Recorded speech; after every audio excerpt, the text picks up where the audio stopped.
Hey everyone, this is Ross Villegas here. Be playing James Bond Quantum of Solace on the PlayStation 3. This game is a first-person shooter game. It's based off the James Bond series, the movie series. I believe this is the 21st installment.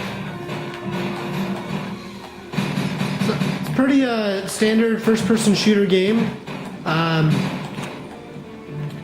Since I'm playing on the PS3, I have two analog controls. The left one moves the character through the level, and then the right one helps aim. I'm gonna hit L2, switch my weapon here. This gameplay features a little indicator at the bottom left-hand corner of the screen that lets you know what kind of weapon you have, how much ammunition you have, and how much life you have. You see James Bond in a little tuxedo. He's white. As he gets hit, the white goes down, and if it goes down all the way, then he's dead. The screen will also flash gray, and it will get blurred every time he gets hit.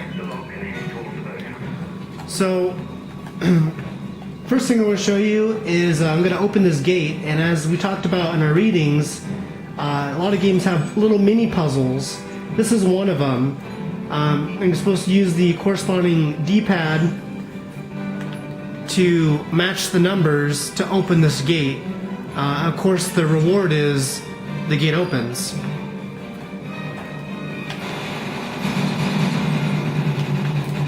Didn't mean to do that, so let's move on. If I hit L1, that helps me zoom in.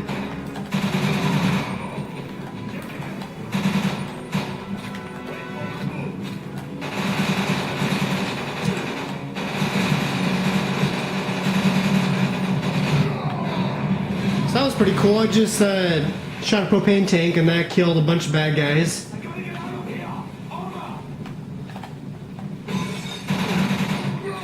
So pretty much that kill, what that reminds me of is when I was conducting my research in regards to violence and video games.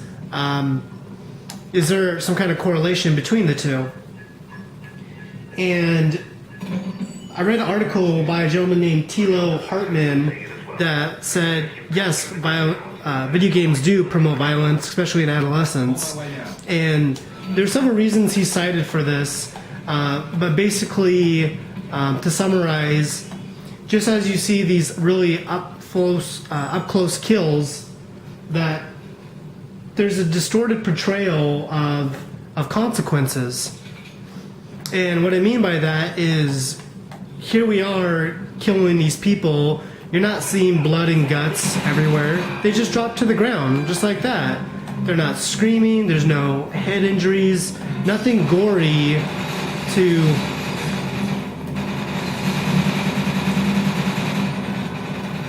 Nothing really gory, so there's not really a consequence. You killed the bad guy. Stemming from that is a justification and dehumanization, and through this dehumanization comes the justification.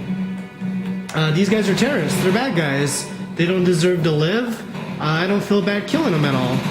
And this is a mindset that's often reserved for people in the military that are in war zones. You have to be able to separate, and not everybody is able to do that. So we're going to take cover here.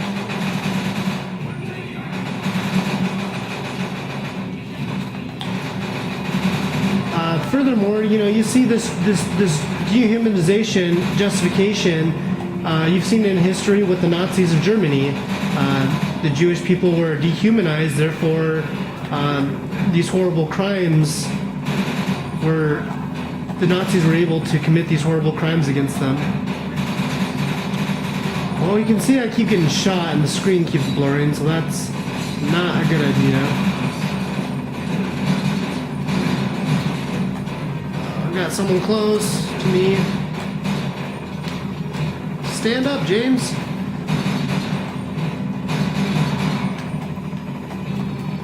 But as I continue to read on, I read another author, Christopher Ferguson, who believes that video games are not to blame for aggression in adolescence, or violence for that matter.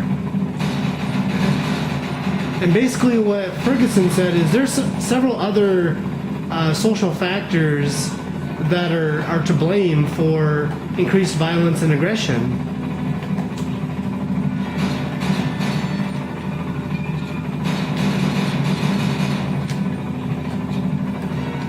And some of these factors, there's someone shooting me. Hold on a second. Oh, I know what I'm going to do. I'm going to shoot this. That'll help.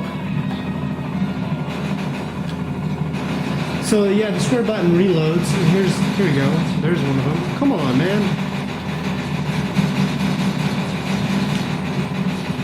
Shit. Shoot. Alright. There's probably someone right behind me. There, right behind me.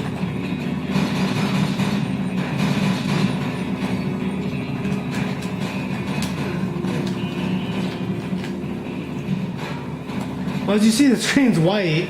I almost died right there. There, we finally smoked that guy.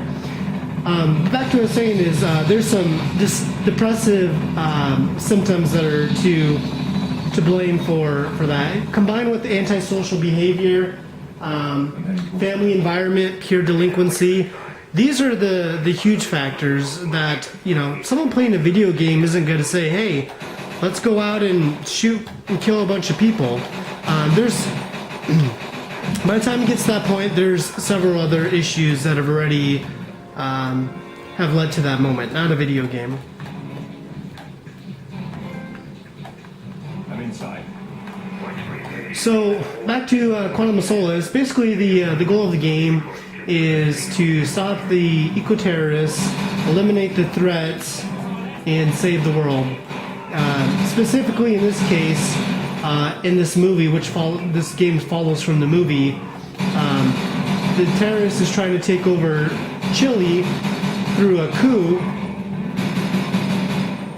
and once they do that, they're going to be in control of all the utilities and pretty much are going to cause a mass drought.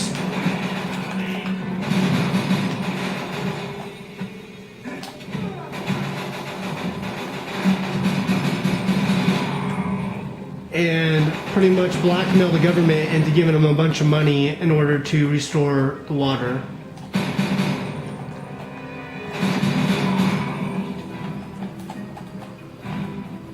So right now I'm just going through the wine cellar of this mansion. These boxes are flashing over here. Gotta see what's going on.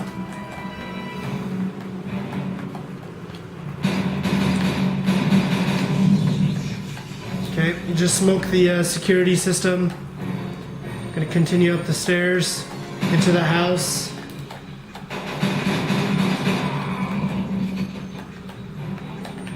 But, you know, this game, it reminds me of when I first started my first person shooter games. I started with Doom with the Super Nintendo, and that game never made me want to go out and shoot anyone or do anything like that.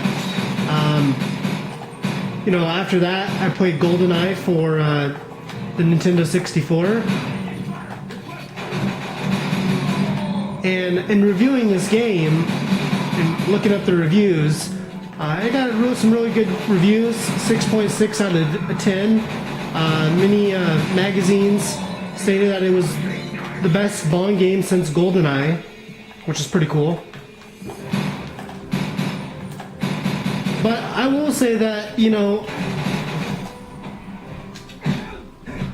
that these video games, while they don't, for me at least, they didn't make me ever want to,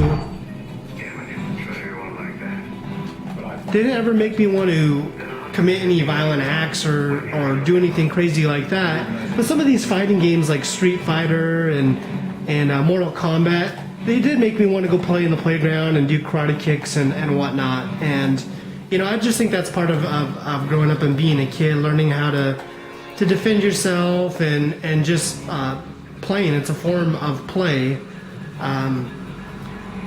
but where do we draw the line? And are these video games to really blame for it? So I'll let you guys be the judge. There's a lot of studies. There isn't any definitive evidence at this point. And just like that, objective completed. We're going to be past the first level. But like I said, I'll let you view for yourself, and we'll just go from there. Well, I'm going to continue on with this game, but thanks for watching my Let's Play, and we'll see you in class.